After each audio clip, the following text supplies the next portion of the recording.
એ હજુ પણ વીસીકે નું સમર્થન છે અને એ સમર્થન પત્ર મળ્યાનો દાવો ટીવીકે ના નેતા કરી રહ્યા છે. એટલે કે વીસીકે અને આઈએમયુએલ જે બે સંગઠન સાથે, બે પક્ષો સાથે ટીવીકે ની વાતચીત ચાલી રહી હતી, એમણે કોઈ પ્રેસ કોન્ફરન્સ કરીને જાહેરાત નથી કરી.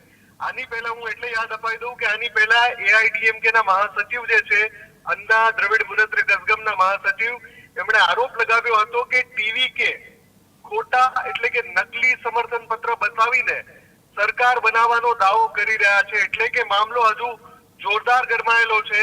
આ બધાની વચ્ચે ટીવીકે જાહેરાત કરી દીધી છે કે થલાપતિ વિજય આજે સાંજે અથવા રાત્રે શપથ ગ્રહણ કરશે. પણ કૃણાલ, એટલું નિશ્ચિત છે કે જ્યાં સુધી થલાપતિ વિજય શપથ ગ્રહણ કરીને મુખ્યમંત્રીનું પદ ધારણ ન કરી લે ત્યાં સુધી આ બધી અસમંજસ એમનામ જ રહેવાની છે.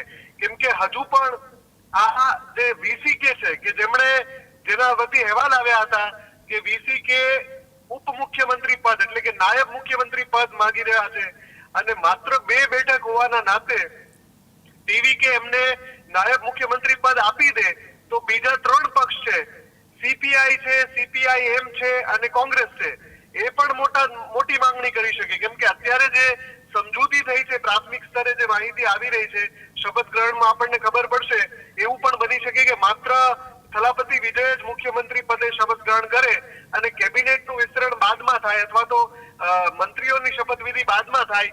પણ અત્યારે એ કહેવું થોડું વહેલું કહેવાશે. જ્યાં સુધી હું એટલા માટે કહી રહ્યો છું કે આટલા બધા ટ્વિસ્ટ 96 કલાકની અંદર, છેલ્લા 96 થી 100 કલાકમાં તમિલનાડુની રાજનીતિમાં એટલા બધા ટ્વિસ્ટ આવ્યા છે કે ક્રિસ્ટોફર નોલાનની કોઈ મૂવી જોઈ રહ્યા હોય એ રીતે વારંવાર ટ્વિસ્ટ આવ્યા કરે છે.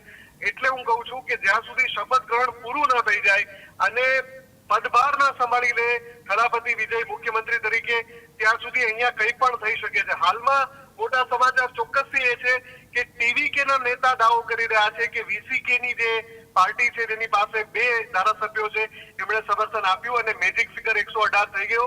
હજુ એક પક્ષ છે જેની સાથે વાતચીત ચાલી રહી છે, ઇન્ડિયન મુસ્લિમ લીગ જે છે આઈએમયુએલ, એના પણ 2 ધારાસભ્ય છે અને ટીવીકે પ્રયત્ન કરી રહ્યું છે કે 122 થી 124 ધારાસભ્યોનું સમર્થન હોય, જેથી આગળ જતા કોઈ એકાદ 2 પક્ષને કોઈ વાંધો પડે અને એ સમર્થન પાછું ખેંચે તો થલાપતિની સરકાર અલ્પમતમાં ન આવી જાય.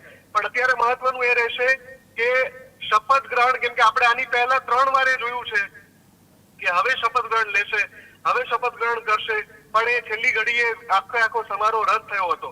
એટલે હવે જયારે સત્તાવાર રીતે શપથ ગ્રહણ થઈ જાય ત્યારે જ તમિલનાડુનું